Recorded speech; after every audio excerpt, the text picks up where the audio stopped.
think what we're seeing in Krakow is a repositioning, without wishing to be melodramatic, I think we're seeing a repositioning of commercial and economic affairs away from Western Europe, where people are well educated but very expensive, to Krakow, where people are very well educated but cost effective, ambitious, harder working.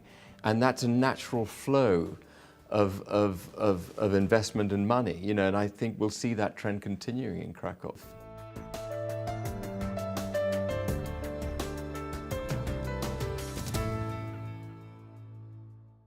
The real risk is in how the city plans its future growth, you know, from a real estate perspective.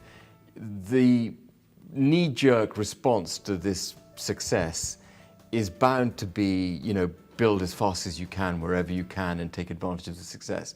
I think it's very important that the planning authorities give some thought to where they want Krakow to be in 10, 15, 20 years' time, and they don't just capitalize on what they can as fast as possible.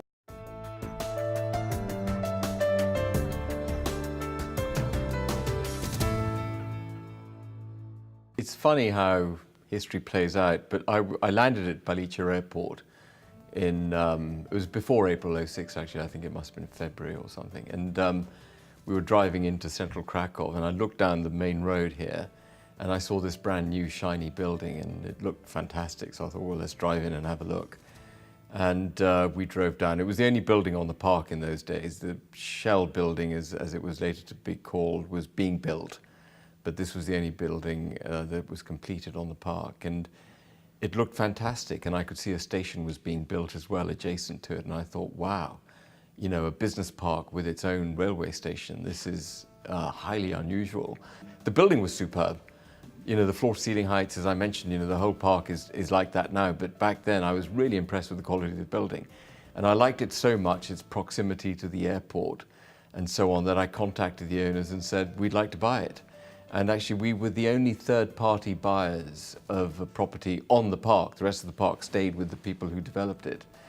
And, but we bought that building on behalf of a pension fund for whom we manage money. And our contract with that pension fund ended. We obviously knew the park back to front as a result of the experience of buying that building, but we ceased to control it after our contract with the pension fund ended. And so as it happens, as you rightly pointed out, we now own the park with the exception of that one building.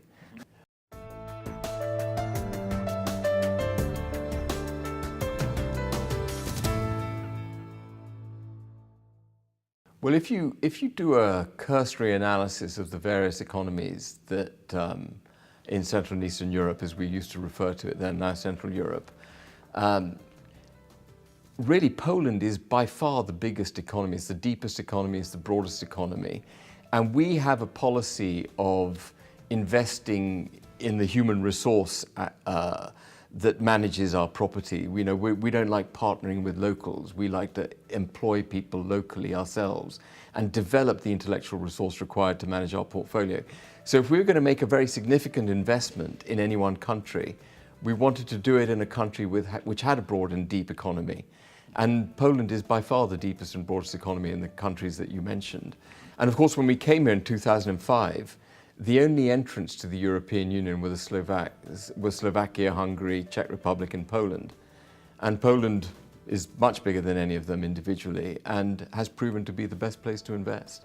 And I think the decisions that we got right were exiting the United Kingdom when we exited because it was firmly in bubble territory, coming to Poland, which had really good economic prospects. Poland, as you know, never went into recession in the credit crunch. And we pursued income. We pursued high income streams as opposed to capital gains in making our investment decisions. We weren't pursuing a quick buck. We were looking for sustainable income streams into which we could lock ourselves for the long term. And so we bought quite well, and we bought these nice income streams. Poland did well, so the income streams didn't dry up.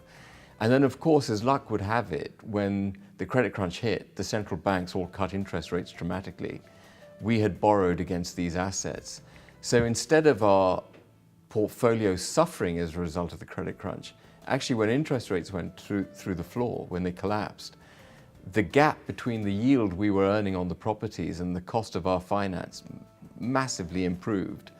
And so we started making even more money. And so the credit crunch played in our favor.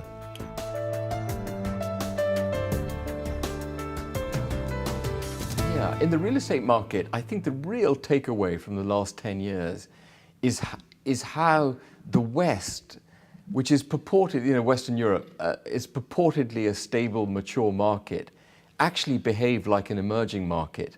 If you look at the top to bottom movement in prices in the United Kingdom, property prices fell by about 50%, whereas in Poland they fell about 20%. Poland had a confluence of positive factors that supported it through the credit crunch. One of them was the EU structural funding, which was coming in. But a significant part of Poland's success was down to their own judicious management of the economy. The Polish banks never partook in the ridiculous schemes that American banks were trying to sell them. They never bought the CDOs and the CMBS schemes that were being sold to German cantonal banks that all had a terrible time. So Poland did well because the economy was growing anyway. It did well because it had funds flowing into it from the European Union. And it did well because it didn't do anything stupid. And we just happened to have chosen Poland because it looked to us in 2005 to be a good place. And as luck would have it, it was a good place. So, so I think the last 10 years story is don't assume that just because you are investing in a mature, stable economy that you're going to be shielded from the ill winds of adverse economic change. And, think from first principles, invest where you can see that the wind is behind you, and that the layout ahead of you is positive, has positive growth built into it, than just relying on received wisdom of this being the place to invest.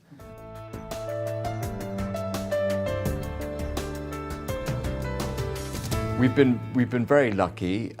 Luck comes out of obviously hard work and good thinking to a significant extent.